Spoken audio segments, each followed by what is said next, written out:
We tend to overemphasize the things that distinguish us from other groups and in the church, and we tend to underemphasize the commonalities. So when we're spending a lot of our time talking about how our theology is different than their theology, or how our focus on missions is different than theirs, or the way we do worship is different than theirs, then we tend to engage in processes that really lead to disunity.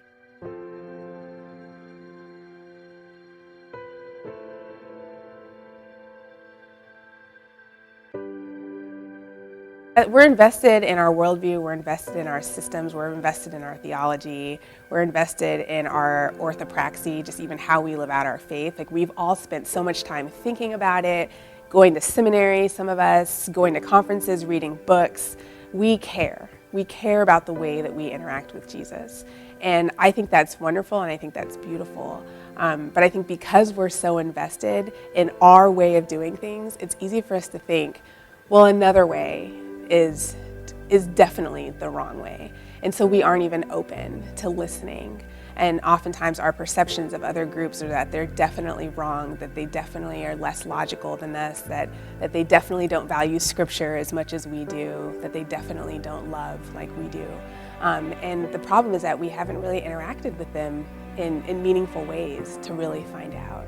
One of the things that's different about my approach as a social psychologist, and hopefully something that I can contribute to the conversation, is that I'm really trying to unpack these divisions, help people understand why they even happen, help them understand how they can overcome them, help them see that some of these divisions are taking place right under their noses and they don't even know, they don't see them, but once they do see them, they can start to address them. I mean, Jesus, in my opinion, was cross-cultural in every way. Jesus was all about connecting with people who were culturally different than him, who had different viewpoints than he did, who had different lifestyles than he did, had different like socioeconomic status than he did. And I just love how in scripture you see Jesus going to be with everyone and, you know, speaking fish to fishermen and sheep to shepherds and theology to theologians, and just being with people on their terms, listening to their perspective and communicating to them in ways that were relevant to them.